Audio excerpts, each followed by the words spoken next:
चलिए भिवानी की बात करते हैं। भिवानी महेंद्रगढ़ सीट भी काफी हॉट सीट है और जेजेपी से लेकर सबकी, कांग्रेस की और सबकी नजर इस पर है। इस पर भी धर्मवीर यहाँ से सांसद है, मौजूदा सांसद है, 2 बार से सांसद रह चुके हैं। कांग्रेस से ही वो आए थे बीजेपी में।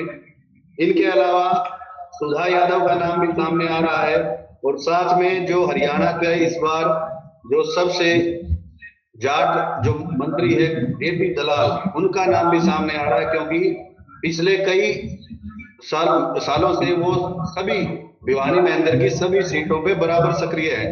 हालांकि वो लोहारू से विधायक हैं, लेकिन सभी सीटों, मतलब भिवानी महेंद्रगढ़ की सभी सीटों पर वो भी खुद सक्रिय हैं पूरी तरह से।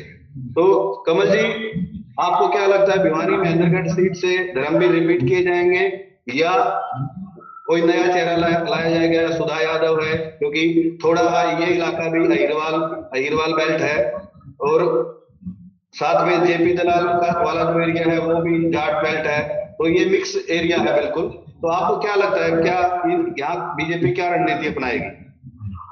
देखिए, बीजेपी वहां बड़ा खेल करने जा रही है, ऐसी संभावनाएं पिछले 1 महीने से चल रही हैं। हालांकि वो संभावनाएं कितनी प्रबल होंगी या कितने वो सफल होंगे बीजेपी वाले, वो समय बताएगा। लेकिन यहाँ भी खेला हो सकता है, क्योंकि एक बड़ा चेहरा यहाँ का जो बीजेपी में आ सकता है, ऐसी संभावनाएं हैं।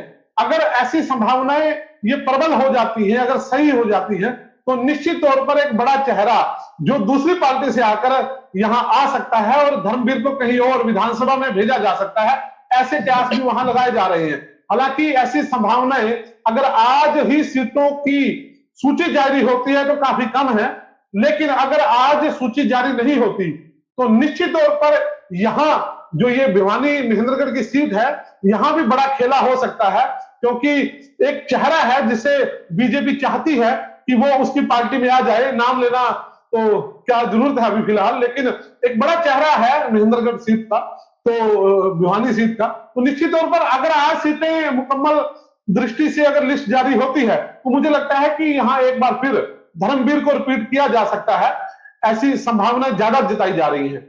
लेकिन अगर यह सूची विलंब होता है सूची में, तो निश्चित तौर पर इस सीट पे भी बड़ा खेला होने वाला है, उसका इंतजार हम सबको रहेगा। जी बिल्कुल, मैं समझ गया आप जिसकी बात कर रहे हैं। हालांकि उन्हें शायद टाइम नहीं मिल रहा अभी अमित शाह से मीटिंग का। डॉक्टर साहब, आपका क्या मानना है, क्या भिवानी महेंद्रगढ़ सीट पर क्या रहने वाली है बीजेपी की रणनीति? विकास जी, आपने एक नाम का डिस्कस किया था कि कृषि मंत्री जेपी दलाल जी का। आप पिछले इतिहास में जाके देखेंगे तो किसान बाहुल्य क्षेत्र है और बहुत बार किसानों ने कितने सारे एजिटेशन कृषि मंत्री के खिलाफ किए। अगर आप दूसरी साइड जाके देखेंगे, एक भी एजिटेशन चौधरी धर्मवीर जी के खिलाफ किसानों ने नहीं किया। और अगर किसी नॉन जाट चेहरे को लेके आते हैं तो वो यादव बाहुल्य क्षेत्र है, सुधा यादव उनके लिए सबसे उपयुक्त उम्मीदवार होगा।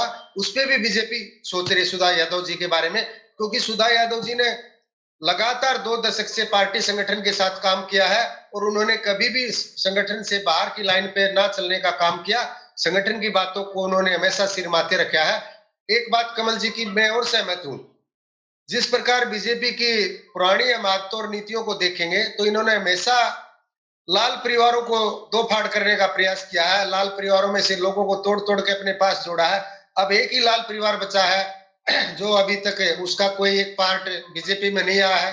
तो कहीं ना कहीं बीजेपी का एक चर्चा में, एक संभावना में वो नाम भी चला हुआ है। वो भविष्य के गर्व की बात है, लेकिन जेपी दलाल जी को आप फिलहाल इस रेस से बाहर मान सकते हैं।